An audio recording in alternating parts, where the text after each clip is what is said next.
Hello everyone. তো আজকে আমরা এই ভিডিওতে 9টি দলের সিঙ্গেল লিগ টুর্নামেন্টের ফিকচার তৈরি করা শিখব।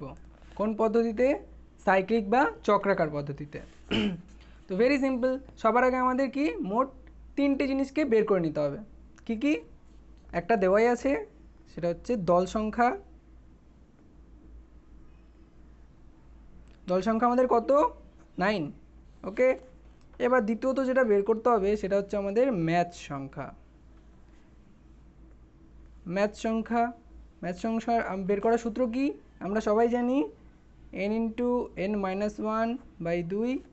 সুতরাং এটাকে ভাঙলে হবে 9 গুণ 9 মাইনাস 1/2। তাহলে এখানে 9 থেকে 1 বাদ গেলে 8 থাকে, 8-এর সাথে 9 গুণ করলে 72, 72/2। তাহলে 72-এর হাফ কত হবে? 36। 36টা আমাদের ম্যাচ হবে, ঠিক আছে। আর থার্ড যেটা আমাদের বের করে নিতে হবে সেটা হচ্ছে রাউন্ড সংখ্যা বা number of round. Clear? Round বের করার সূত্র কি? বিজোড় সংখ্যার ক্ষেত্রে রাউন্ড বের করার সূত্র হচ্ছে n। এর অর্থাৎ দল সংখ্যা যেটা থাকবে সেটাই হবে রাউন্ড। তাহলে আমাদের রাউন্ড কত? রাউন্ড হচ্ছে 9। এবার যদি এটা জোড় সংখ্যা হতো, জোড় সংখ্যার ক্ষেত্রে সূত্র হচ্ছে n-1। ঠিক আছে, বিজোড় সংখ্যার ক্ষেত্রে n, জোড় সংখ্যার ক্ষেত্রে n-1। ক্লিয়ার? তো আমাদের যেহেতু 9টা রাউন্ড পেয়ে গেছি, 36টা ম্যাচ পেয়ে গেছি, তো আমাদের পরবর্তী কর্তব্য কি? আমরা রাউন্ডগুলোকে লিখে নেব। এবার তোমরা চাইলে একটা করে রাউন্ড লিখতে পারো, একটা করে করতে পারো। আমি ডাইরেক্ট লিখে নেব। First round, second round, third, fourth, fifth, sixth. Fifth লিখলাম, এবার sixth, seventh, eight and ninth. তাহলে আমরা 9টা রাউন্ড পরপর লিখে নিয়েছি, তোমরা দেখতে পাচ্ছ। এবার আমরা রাউন্ডগুলোতে এই দলগুলোকে বসাবো। তো বিজোড় সংখ্যার ক্ষেত্রে আমরা বাইকে কমন নেব এই জায়গাটায়। প্রত্যেক রাউন্ডে আমরা বাইকে ঠিক একই জায়গায় কমন নেব এবং একই জায়গায় স্থির রাখবো, ঠিক আছে। এটা এটা হচ্ছে একটা সূত্র, ঠিক আছে, বলতে পারো তোমরা এটা একটা সূত্র। কি? বাইক আমরা বিজোড় সংখ্যার ক্ষেত্রে আমরা বাইকে কমন নেব এবং এই জায়গাতে স্থির রাখবো। যদি এটা জোড় সংখ্যা হতো তাহলে আমরা 1কে কমন নিতাম এবং 1কে এখানেই রাখতাম প্রত্যেক রাউন্ডে। বাকি যে সংখ্যাগুলো থাকবে অর্থাৎ যে দলগুলো থাকবে আমরা সেই দলগুলোকে চক্রাকারে ঘোরাবো। ক্লিয়ার? তো দেখে নেওয়া যাক কীভাবে ঘোরাবো। এখানে যেহেতু 9টা দল আছে, তো আমরা লিখে নেব এদিকে এবং এদিকে দুদিকে যেন দল সমান সমান থাকে, বিজোড় সংখ্যা মানে আলাদা আলাদা না হয়, ঠিক আছে। দেখাচ্ছি। এখানে 1, 2, 3, 4, 5, 6, 7, 8, 9, ঠিক এরকমভাবে, ঠিক আছে। তো এখানে দেখো আমরা 9কে বাই দিয়েছি, 8-এর সাথে 1 খেলছে, 7-এর সাথে 2, 6-এর সাথে 3, 5-এর সাথে 4। এটা আমাদের ফার্স্ট রাউন্ডের খেলা কমপ্লিট হয়ে গেল পিকচার। এবার সেকেন্ড রাউন্ডের পিকচার কী হবে? আমরা বাইকে আবার কমন নেব, একই জায়গাতে স্থির রাখবো এবং এবার এগুলোকে আমরা ঘোরাবো। 9 আসবে 1-এর জায়গায়, 1 যাইবে 2-এর জায়গায়, 2 3-এর জায়গায়, 3 4-এর জায়গায় এবং 4 এভাবে ঘুরতে থাকবে, ঠিক আছে। 4 5-এর জায়গায়, 5 6-এর জায়গায়, এভাবে ঘুরতে থাকবে। তো 9কে এবার আমরা কোথায় নিয়ে আসবো? ঠিক 1-এর জায়গায় পরের রাউন্ডে এইখানে 9 1-এর জায়গায়। এবার 1 যাবে 2-এর জায়গায়, এখানে 1 2 3 4 5 6 7 8। ক্লিয়ার? তোমরা বুঝতে পেরেছো? দেখো 9 ঠিক 1-এর জায়গাতে চলে এসছে এবং 1 ঠিক 2-এর জায়গাতে চলে গেছে। এই সোজাসুজি দেখো, বুঝতে পারবে। 2 চলে এসেছে 3-এর জায়গায়, 3 চলে গেছে 4-এর জায়গায়। বোঝা গেল? ঠিক এবার পরের রাউন্ডে আমরা বাইকে ঠিক ওইভাবেই কমন নেব একই জায়গাতে এবং 8কে নিয়ে যাব 9-এর জায়গাতে। যেমন এখানে 8 9 1 2 3 4 5 6 7। এখানে দেখো আমরা 8কে কমন দিয়েছি, এখানে 8কে বাই দিয়েছি, এখানে 7কে বাই দিয়েছি। প্রত্যেক রাউন্ডে একজন করে বাই পাবে। এবার 7 আসবে 8-এর জায়গাতে, তার আগে বাইকে আমরা কমন নিয়ে নেব।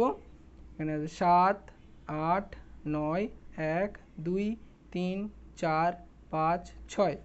সেম এখানেও হবে, বাইক আমরা কমন নেব, 6 আসবে 7-এর জায়গাতে, এবং 6 7 8 9 1 2 3 4 সরি 4, এখানে আসবে 5। এখানে আমরা 5কে বাই দিয়েছি।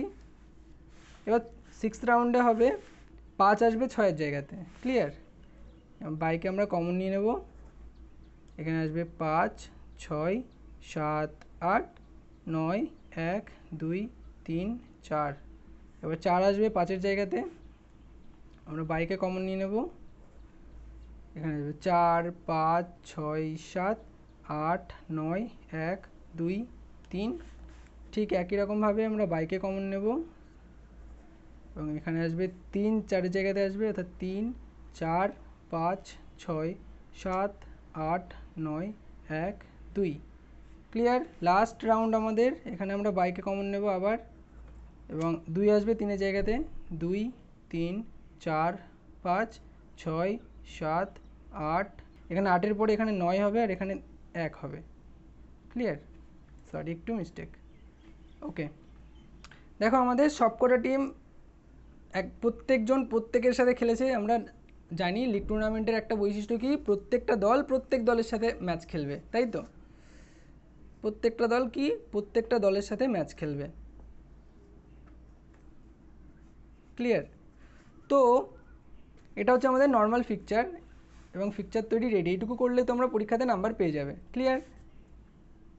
এরপরে আর একটা ধাপ থাকবে, সেটা হচ্ছে কে ফার্স্ট হচ্ছে, কে সেকেন্ড হচ্ছে, কে থার্ড হচ্ছে। এটা বের করতে গেলে আমাদের আরও একটা ছক তৈরি করতে হবে। এইটুকুতে আমরা করতে পারবো না, এটা হচ্ছে জাস্ট ফিকচার। এর পরের ধাপে আমরা করতে পারবো কে ফার্স্ট, কে সেকেন্ড, কে থার্ড। ক্লিয়ার? ওটা এখন আমাদের দরকার নেই, এইটুকুতে তোমরা ফুল নাম্বার পেয়ে যাবে। এইবার দেখো, এটা তো নর্মাল ফিকচার। এবার যদি আমরা প্রফেশনাল ফিকচার তৈরি করতে যাই, তাহলে আমাদের কি করতে হবে? তাহলে আমাদের প্রত্যেকটা দলের, এই যে 8-এর সাথে 1 খেলছে, ঠিক আছে, এখানে আমাদের ডেট দিতে হবে, তারিখ দিতে হবে এবং খেলার জায়গা অর্থাৎ ভেন্যু, ডেট টাইম ভেন্যু, কবে খেলবে, কটার সময় খেলবে এবং কোন স্থানে খেলবে, প্রত্যেকটা খেলার ওখানে লিখে দিতে হবে। ঠিক আছে, প্রত্যেকটা জায়গায়। যেমন দেখো, এই যে 5 এবং 4 এদের মধ্যে খেলা হলে আমরা প্রথমে দেবো ডেট, তারপরে দেবো টাইম, তারপরে দেবো ভেন্যু। ডেট ধরো এখানে আমাদের আগে লিখে নিতে হবে। এই যে টুর্নামেন্ট, ধরো এখানে একটা ক্রিকেট টুর্নামেন্টের আয়োজন করেছি, সেটা হবে আমাদের 10 তারিখ থেকে 18 তারিখ। ঠিক আছে, যে কোনো একটা মাসের 10 তারিখ থেকে 18 তারিখ খেলা হবে। তো প্রথম ম্যাচ আমরা দেবো, ডেট দেবো 10 তারিখ, যে কোনো মাস, এটা 2024 চলছে, তো যে কোনো একটা মাস দিয়ে দেবো। টাইম হচ্ছে সকাল 10টা AM। ভেন্যু যে কোনো একটা জায়গাতে, এখানে ধরলাম কল্যাণী ইউনিভার্সিটির মাঠ দিব। ঠিক একই রকম আমরা কোন কোন স্থানে খেলাবো সেই জায়গাগুলোও লিখে নিতে হবে। এখানে 1 নম্বর মাঠ ধরো কল্যাণী ইউনিভার্সিটির মাঠ, 2 নম্বর মাঠ ধরো ITI মোড়, ITI। 3 নম্বর মাঠ হচ্ছে B3 গ্রাউন্ড। 4 নম্বর মাঠ আমরা রাখতে পারি K2 অর্থাৎ কল্যাণী মহাবিদ্যালয়। এটা কল্যাণী ইউনিভার্সিটি, এটা কল্যাণী মহাবিদ্যালয়। তো এখানে 4টি মাঠ আমরা তো যে কটা খুশি মাঠ আমরা ইউজ করতে পারি এবং প্রত্যেকটা জায়গায় লিখে দিতে পারি যে এই ম্যাচটা এই মাঠে হবে এবং এই তারিখে, ঠিক আছে, হবে এইভাবে। সো তোমরা আশা করি বুঝতে পেরেছো। তো এই ছিল আজকের ভিডিওটা ভালো লাগলে অবশ্যই একটা লাইক করবে এবং একটা অবশ্যই কমেন্ট করবে। সাবস্ক্রাইব করতে আমি বলি না, তোমাদের ইচ্ছা, তোমরা কিন্তু একটা কমেন্ট করে অবশ্যই যাবে ভিডিওটা কেমন লাগলো। ক্লিয়ার? তোমাদের কমেন্টেই আমাকে ভিডিও করতে উৎসাহিত করে।